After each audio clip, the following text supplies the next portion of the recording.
You're listening to Sox in the Basement, a production of the Broadcast Basement Limited, where every show is 30 minutes of good and comes from a basement bar on the south side of Chicago. Pull up a stool, pour a cold one, and join us right now for Sox in the Basement. Heard everywhere podcasts can be found, and always at soxinthebasement.com. After the last episode with Scott Merkin from MLB.com on Sox in the Basement, I listen to the interview as I'm giving it, right? As I'm talking to somebody, I'm listening. And then I listen to it again when I'm producing the show to get it ready to put out on the podcast feed. And then every once in a while, I'll actually go back and listen to it a third time when it's out there. And I did that with Merck, because I had comments from not only listeners who were sending things in, through either the YouTube channel or at soxinthebasement.com or wherever, but also Dad called up, I'm talking with friends about it, and everybody kind of had the same observation, that a lot of the perceptions that you and I had, my friend, sitting here at the 9-foot homemade oak bar, about what Chris Getz was and what his goal was, seemed backed up by what Merck was talking about in the interview. And I think I have a very clear picture now of not only what Chris Getz's intentions are, what they were getting to this point, what they are going forward, but what kind of GM he is, at least at this point, early on in his career as a GM. Because it is very apparent to me, and I think Merck touched on it in the interview, I know we talked a little bit off the air as well, that the White Sox, there's a perception issue. And there almost needs to be a rebranding of the team, not to the fan base, but to players around Major League Baseball. That players around Major League Baseball, mainly pitchers, had a bad opinion about how pitchers fare with the White Sox. And it has nothing to do with the dimensions of the field. It has to do with who's running the pitching program, who's making the decisions, who's doing the training, who's making the adjustments, who's developing them, and then also who's catching the ball behind them, who's receiving the ball at the plate. And I think it's very clear there's a perception issue amongst players in Major League Baseball who look at the White Sox as kind of a mess, and they really don't want to come here. And all money being equal, no, I'll take the other offer. And if you're a pitcher, why would I come here and see my stats get inflated, my ERA go up, things not go well for me, because this isn't going to be my last stop, and you're not paying me enough to look bad when I come out of this White Sox organization. So he had to go and make changes. He had to make changes within, first of all. He had to clear people out. Yes, he went with familiarity. Yes, we got a lot of Royals. Yeah, we got a lot of people that he knows, but he brought in people he trusted, and he jettisoned a lot of other people behind the scenes. And then he went right after the defense, and he fixed it right up the middle. The hitting isn't very good with at those positions, but he fixed the defense so that he could take care of one of the major concerns that were being expressed to him. Now I look at where he's at, even though Merck said, look, you don't just go into spring training not knowing who's going to win it. I get that. I think all the starting positions are pretty much locked in. But I think there's a very real possibility that your entire bench and 3 or 4 of your relief pitchers could all be non-roster invitees. Oh, easily. There's a real chance. I mean, we touched at the end of the interview, Ed, on whether or not Gavin Sheets had a job for sure. And then Mike Moustakas gets signed same day of release of that podcast to the White Sox. And you look at him as a left-handed hitter who has a higher OPS last year than Gavin Sheets. He may be older, but Gavin Sheets better watch out, because I don't think he has a spot in right field, because defense is the key to this team, and they have defensive outfielders now lined up, especially after Dominic Fletcher was added and that kid from Seattle. And then what are you going to do? You're going to keep him around to be a left-handed bat off the bench who didn't even have a 600 OPS last year? And all he can do is stand at first if you're not going to use him in right, and he's a defensive liability in the outfield? Or are you going to take a guy like Moustakas, who, while he's older, can do multiple positions in a pinch and hit better than him last year? So I think as I look at this, I see a general manager who has no attachment to these players because he didn't put them on the team, knows enough about them because he was in the organization. So he's not an outside guy giving him extra time, extra space. I got to see how this guy works out. I don't want to have a snap judgment. No, he can make judgments because he knows enough about them. And he has no qualms about kicking another guy off the 40-man roster. This thing is far from set. I think a lot of NRIs, non-roster invitees, are making this team if they go out and they perform in spring. I don't know why anybody would want Gavin Sheets on the team anyway. And that's nothing against Gavin Sheets' talent or pedigree or whatever, but he's established himself as a major leaguer, and he's not a very good one. I'm sorry. He doesn't hit for enough power. He doesn't hit enough home runs. He's not good defensively anywhere. And, he doesn't have a particularly high batting average or on base percentage. He can't run. So what does he do? What is it you do here, Gavin? And, again, if he makes the team and he goes out and he plays well and he does it, great. But if he doesn't, move on. You got to move on from guys like that. You can't sit there and hold out hope that he's going to be a 40 home run guy, because he's not. Okay. And Mike Moustakas can play third. Mike Moustakas can play first. He can play a little second base. He's a left-handed batter. He's a veteran. He can pinch hit. He can do whatever. He'll do whatever he can to make a roster at this point. And it's going back to the idea of surrounding talent with hunger. Moustakas has got a little bit of hunger to him now, because non-roster invitee status for a multiple-time All-Star, that's an end-of-career thing, right? That's a sign for you. And speaking of signs, there's a big giant sign right now saying, hey, get in here and register for free for a trip to Hawaii. It's Cork and Carry at the park, the original location as well in Beverly, and Kona Brewing, all waving the sign in your face. No purchase necessary. Kona drafts are $5 though right now at both locations, and you register for free 33rd and Princeton at Cork and Carry at the park, or the original location at 106th and Western. See more at corkandcarry.com. But getting back to what you got, what you're talking about with the pitching and the perception around the league, Dylan Cease is a prime example of this, I think. If you've ever stood on a mound as a pitcher, okay, and did not have the confidence that the guys behind you were going to be capable of making a play, when you go and throw a pitch, okay, if you're going to go up and in on a right-handed batter and you're willing to induce a fly ball, but you're not sure anybody in the outfield beyond Lewis Robert Jr. is able to catch the ball, you have to make that pitch perfect, and you got to throw it as hard as you can. You got to have the spin rate. You got to have the whole thing to get that guy to swing and miss. If you're going to throw a changeup or a slider down and away to a right-handed batter, that thing has got to fool them to the point where they miss. The velocity's got to be right. The spin's got to be right. The break has got to be right. It's got to start over the outside corner, and it's got to break away so that they swing and miss, if you have no confidence that the guys behind you can field the ball. But if you're willing to give up a ground ball in that situation, okay, go for the swing and miss, but are willing to give up weak contact, that is a comforting thing as a pitcher, because you're okay getting an out. You just want the outs. You just don't want guys on base. You don't want your numbers inflated. Like you said, you don't want a high whip, okay? And you don't want to necessarily have to sit there and say, okay, I can only go 5 innings because I threw 105 pitches because I had to be perfect, okay? Dylan Cease would be able to relax if he felt confident with the defense behind him. If he does that, and if the defense doesn't let him down, he could rebound to that Cy Young runner-up type of season, okay? Eric Fetty is going to need guys to catch the ball behind him, because he's dealing with a sweeper and a split change he's never really used in the major leagues before. So he'll get some guys out with strikeout with those because it's new. But once they adjust and once they adapt, it's going to be weak contact, and he's going to need a Paul DeYoung at shortstop. He's going to need a Nicky Lopez at second base. He can't have Gavin Sheets stonehand things at first. He cannot have a guy who is a converted outfielder. He can't have, bad defense behind him. So yeah, it is a perception shift, and it's not just about, can I win here? It's about, can I come here and have the type of season I want to have? Can I do the things I want to do on the mound? Because if I'm not going to strike everybody out, if I'm not Randy Johnson, and very few guys are going to strike out every batter that they could possibly face, they need a good, solid defense and a good, solid team behind them. And that's where the perception changes, because what was this team's perception before under Kenny Williams and Rick Hahn? They had become a perceived team of lazy guys who were interested in hitting but didn't field the ball well, were miscast out in the field, and were basically sloppy.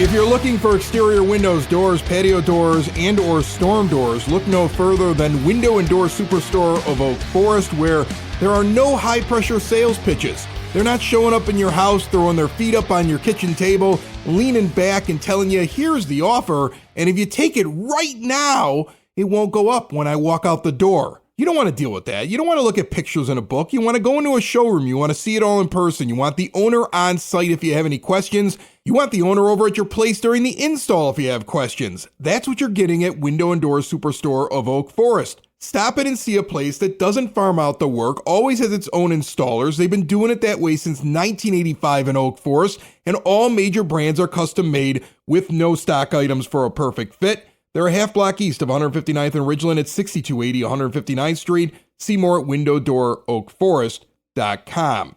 I'm only 46 years old, but I sometimes feel like an old man yelling at a cloud when I look at a pitching staff where the starters right on me. Right, where the starters will go 4 innings or 4 2/3 or maybe get into the 5th. And they're coming off the mound with over 100 pitches. And Benetti or whoever's on the mic, now won't be Benetti, but I mean, like last year or over the last couple of years, somebody's going, what a great game. And I'd be yelling at my TV or my radio going, no, it's not. It's not a great game. A quality start, that's an actual stat in baseball. Most of you know that. 6 innings, 3 runs or less. 6 innings completed with 3 or less earned runs. And I'll be honest with you, it's still a stat that should matter if you're evaluating pitchers. And the White Sox couldn't do that. And the reason the White Sox couldn't do that is because they had terrible defense. Tim Anderson was a bad defensive shortstop. No matter how much you liked him, you liked his swagger. No matter how much you liked him at the top of your order, and when he was hitting, he was great. He made up for it. But you could not let the ball go into play with this team. And so what it did is it taxed your rotation and it taxed your bullpen. The team was too reliant on OPS.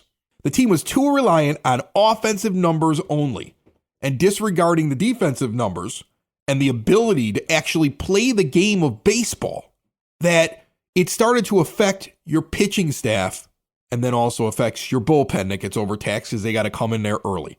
I wonder what Dylan Cease will be like, and it'll be interesting. Like if he actually makes it through spring training and the Orioles continue to be fools.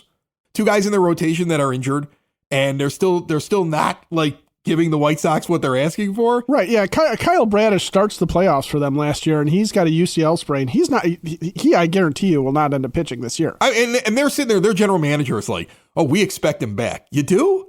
What do you have some kind of witchcraft over there that we're not aware of? Like, probably not going to be that effective for you this year.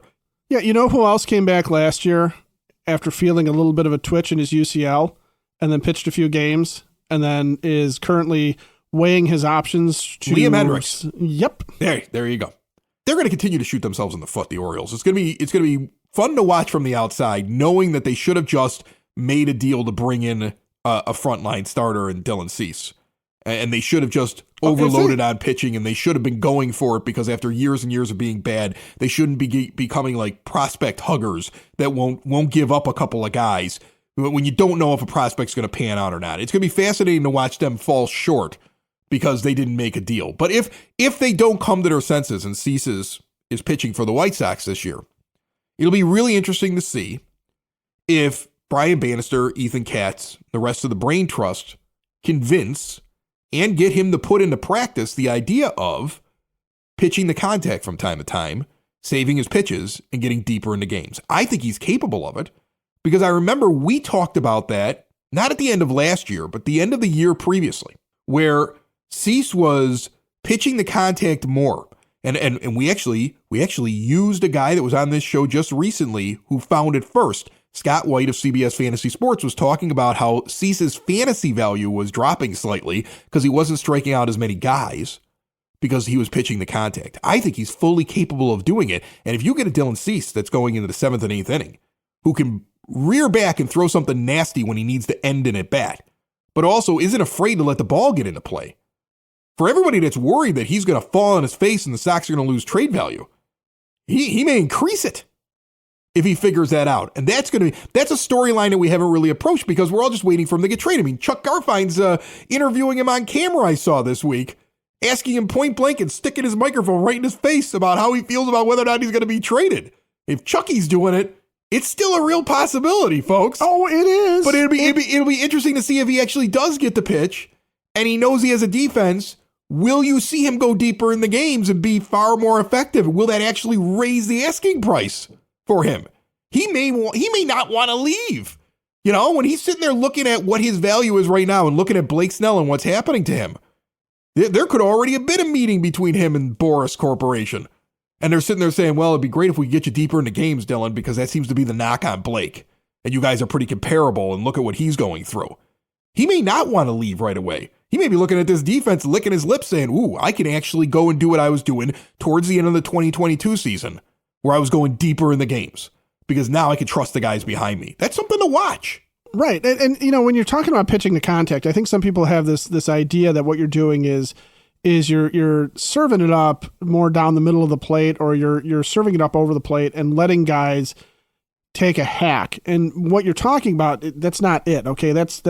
It's really more about letting your pitches work around the edges of the zone, as opposed to trying to get guys to chase outside the zone. That's what I was talking about earlier when I say you're trying to throw a slider low and away to a guy, and you have to have it has to start out over the outside and spin out, and you have to have the right velocity and the right spin rate and all that stuff to get that guy to chase and miss, versus sitting there saying, okay, I can start my slider over the outer third as opposed to the outside corner, and if it stays close enough in the zone for the guy to cue it to second base, Nicky Lopez will suck that up and get it over to first. Okay.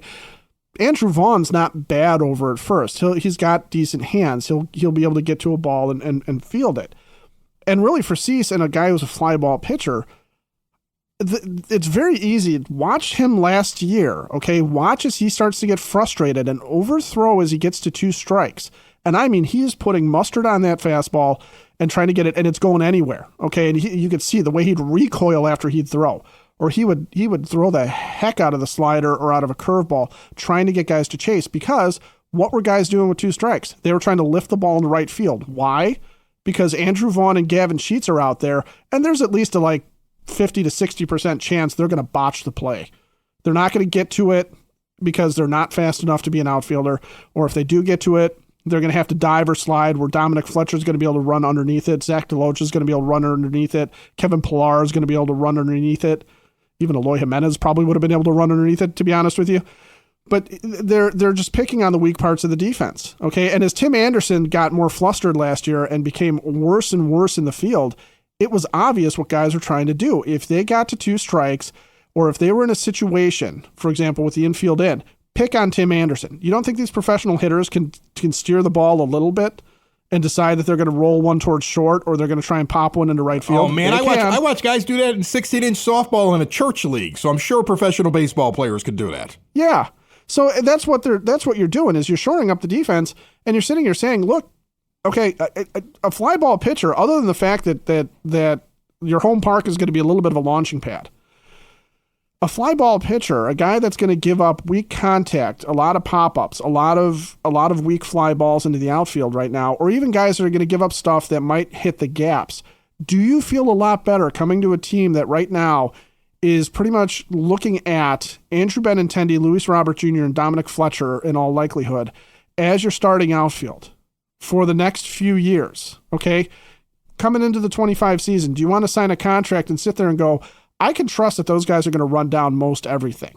As long as I don't give up line drives, and as long as it's not going off the wall or over the fence, I got a pretty good chance of getting away with it. Or a ground ball pitcher coming to this team and sitting there going, even this year, why did Eric Fetty sign? Because he's going to be a ground ball pitcher. Okay. That's what Logan Webb is. And that's who that's who Brian Bannister saw Eric Fetty become, is Logan Webb of the Giants. Never forget, Bannister made the comparison himself. He actually tweeted about it after the signing of Fetty, about him being so similar to Logan Webb, who is an ace. That's an ace pitcher out there. And he's looking at it like, watch out for this guy. I mean, it's so interesting. Bannister is comparing him to Logan Webb. Scott White was in here saying, this is one of those guys that is flying on the radar. Nobody thinks he's going to, nobody knows what he is, but this is not the same guy that left to go to the KBO. This is a completely different dude that does completely different things right now. Mechanics are different. Pitch mix is different. Pitches are different in general. And he's with a guy in Bannister who specializes in taking care of guys just like it. I don't want to hype him up too much, right? My dad was mentioning to me that his next door neighbor listens to the show. And he was he's really fired up about Dominic Fletcher after listening to your show. I don't want to overhype people, right? Dominic Fletcher might come out and not do that well. I don't know how he's going to do against left-handed pitching. You may see Kevin Pillar out there. A lot of times, like he's going to get spelled. By the way, Kevin Pillar can catch the ball if nothing else. He can catch the ball, and he's been very good even last year hitting against lefties. And so you might see him get spelled. I don't know if it'll be a straight platoon because I don't think you want to take a young player and basically say you're never going to hit against lefties. But when he takes his days off, it'll be against lefties, or Pedro should be fired. I think it's so obvious, it's not even funny. And I don't want to hype these guys up, but I'm seeing the potential, for them to walk in like it's like the movie Major League, where they're just going to go on a crazy run and win it all, right? Like we're not going to see that happen. Well, if they fired Pedro and hired the guy that sold me my tires last week. I'm not saying that's going to happen, but I do believe, and I think, again, we'll go back to what Merck was talking about. I do believe that Chris Getz expects this team to play baseball at a level much higher than a 100-loss team.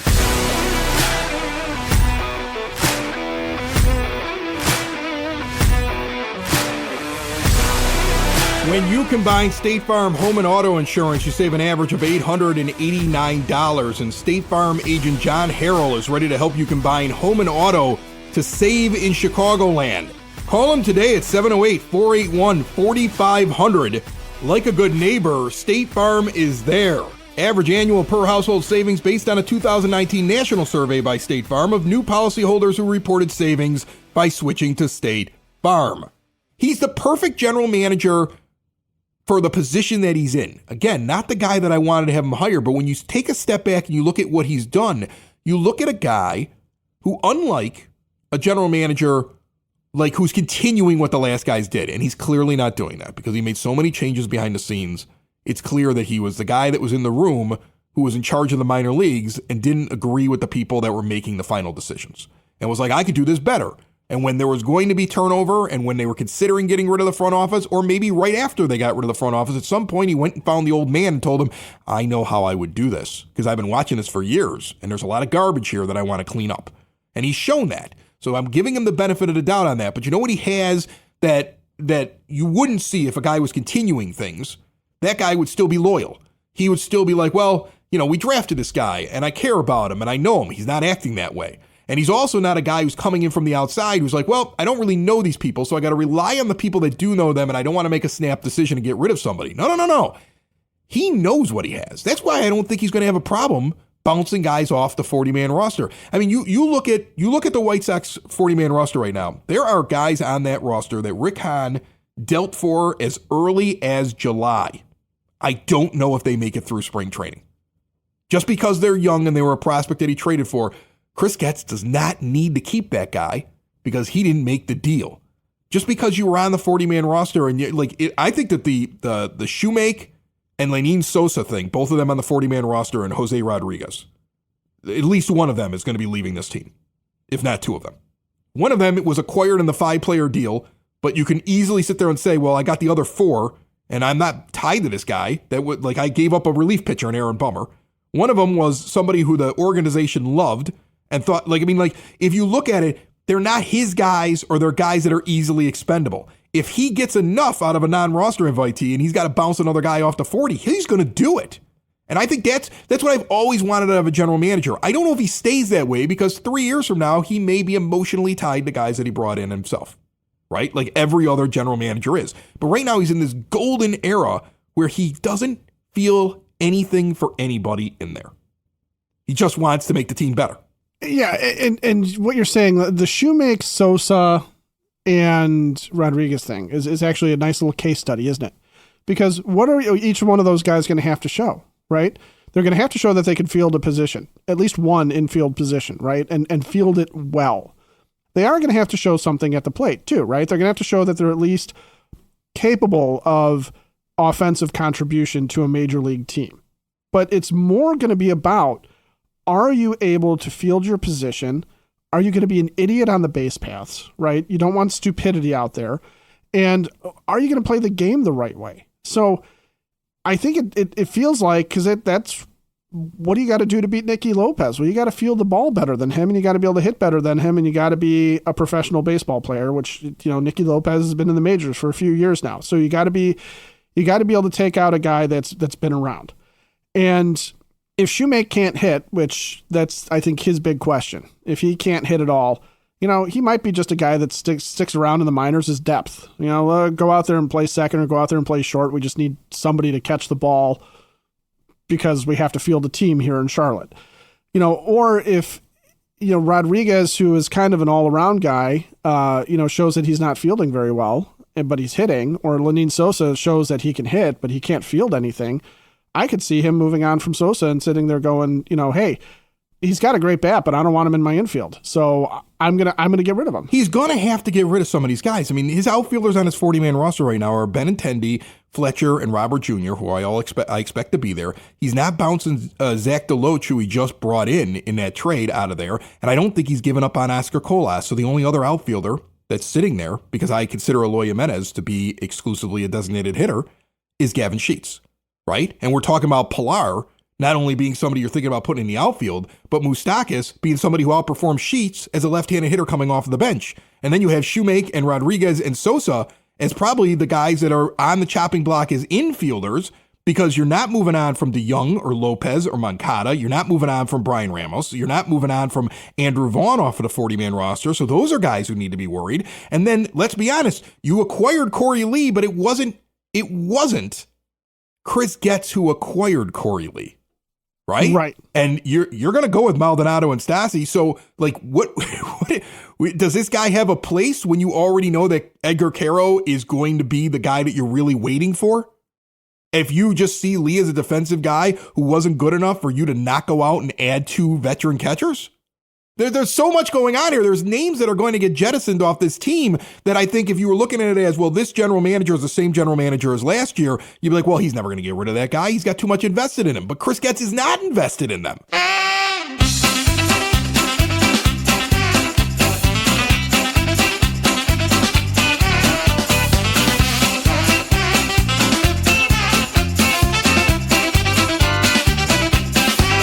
Once again, on the phone line with us, we have the Sox Nerd, Dave Marin. When you go to a ball game this year and you look up at the scoreboard, all those tidbits and nuggets and trivia things are coming from Dave. And he's brought to you by the Village of Lamont. Want to experience a downtown with real history, great eats and drinks, and green spaces filled with adventure? Visit the Village of Lamont. Shop, dine, drink, explore, and see everything they have going on this weekend and beyond at LamontDowntown.com. Nerd, what do you have for me this week?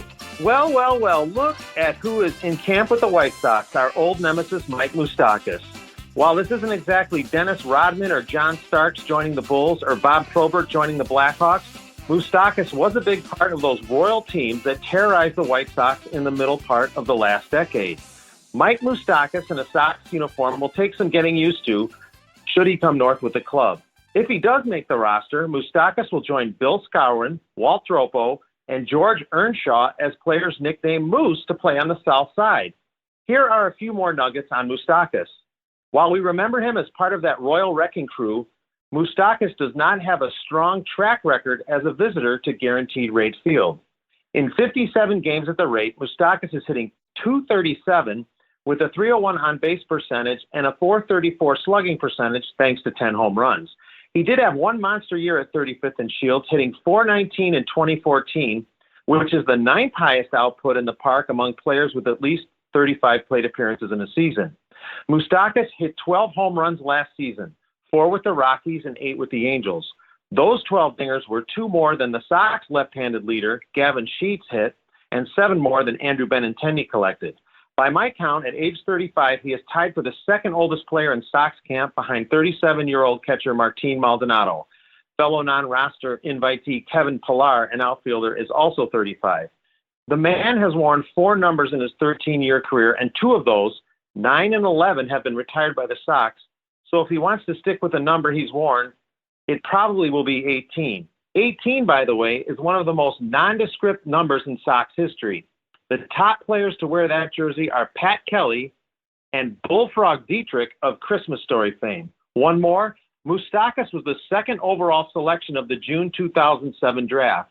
The only other number 2 pick to play for the Sox was catcher Ben Davis, who was drafted by Seattle in 1995 and played for the Sox in 2004.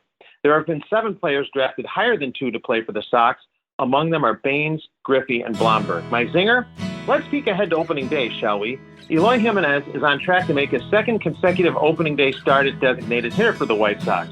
It has been a decade since the Sox have last had the same opening day DH in back-to-back seasons. The last player to do that was Adam Dunn. That's it, Chris. More than you probably wanted to know about Moose, Bullfrog, Ben Davis, and especially Adam Dunn. Sox in the basement. Sox in the basement. Sox in the basement. Sox in the Basement. Heard everywhere podcasts can be found and always on soxinthebasement.com.